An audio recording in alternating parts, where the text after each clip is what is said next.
क्या आपने कभी ऐसा महसूस किया है कि भीड़ में खड़े होकर भी कोई आपको चुपचाप पुकार रहा हो? वो आवाज़ कानों में नहीं, दिल की गहराइयों में गूंजती है।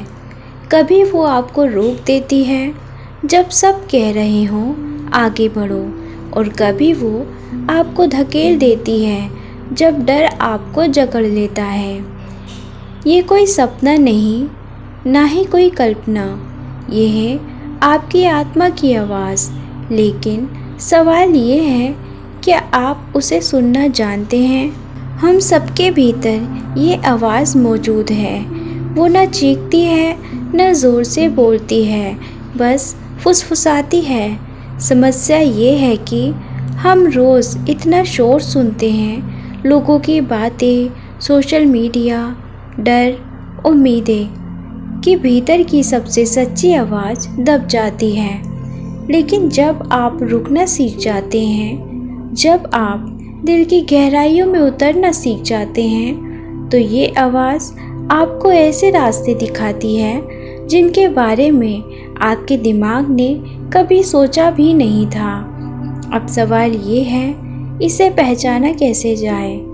इसके कुछ संकेत हैं, और जब ये संकेत मिलें तो आपको क्या करना चाहिए, यही आज हम जानेंगे।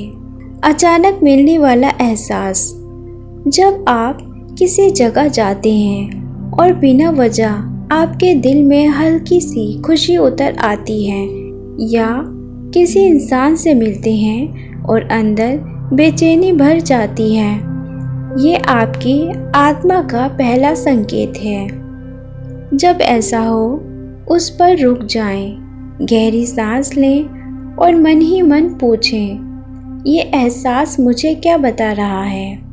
अगर अच्छा लगे वहाँ और समय बिताएं, अगर बेचैनी हो धीरे धीरे उससे दूरी बना लें। शांति या बेचैनी का स्पंदन। कभी कोई फैसला लेने के बाद दिल में गहरी शांति फैल जाए तो ये आत्मा की हाँ है, और अगर बेचैनी या घबराहट हो तो ये आत्मा की ना है। जब ऐसा हो, शांति वाले फैसले को अपनाएं, उस पर भरोसा रखें, बेचैनी वाले फैसले को टाल दें, चाहे लोग कुछ भी कहें, क्योंकि आत्मा कभी डर से नहीं, सच्चाई से बोलती है। दोहराए जाने वाले पैटर्न। अगर बार बार वही गलती, वही दर्द, वही हालात आ रहे हैं, तो आत्मा आपको कोई सबक सिखाना चाहती है। जब ऐसा हो, रुककर खुद से पूछें, मैंने पिछली बार क्या नहीं सीखा? उस जवाब को लिख लें और अगली बार अलग चुनाव करें, तभी ये पैटर्न टूटेगा। भीतर से आने वाला साहस। जब डर आपको पकड़ ले, लेकिन अंदर से कोई कहे, करो, तुम कर सकते हो, तो समझो आत्मा आपको आगे बढ़ाने के लिए धक्का दे रही है।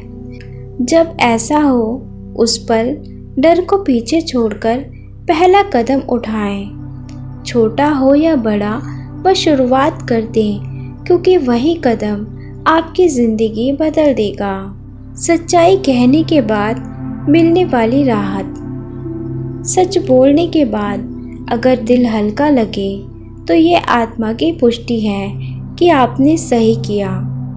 जब ऐसा हो, हमेशा याद रखें, अगली बार भी सच चुनना है, चाहे मुश्किल हो, क्योंकि आत्मा का भरोसा जितना मजबूत होगा, आपका रास्ता उतना साफ होगा।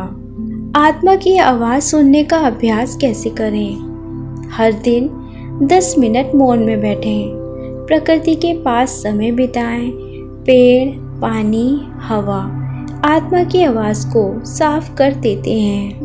अपने एहसास लिखें। कई बार जब आप कागज़ पर उतर आते हैं, फैसले दिल की शांति से लें, डर या लालच से नहीं।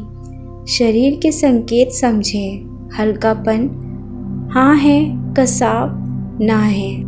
आत्मा बोलती नहीं, बस महसूस होती है, और जब आप उसे महसूस कर लेंगे तो आपको किसी से पूछने की ज़रूरत ही नहीं पड़ेगी, क्योंकि जवाब हमेशा आपके भीतर था। आज बस अपने भीतर लौट आइए, क्योंकि वही आपकी सबसे सच्ची आवाज़ आपका इंतज़ार कर रही है। अगर ये शब्द आपके दिल तक पहुँचे हों तो यकीन मानिए आपकी आत्मा अभी मुस्कुरा रही है। ऐसी ही सोलफुल यात्राओं के लिए हमें सब्सक्राइब करें। Thank you.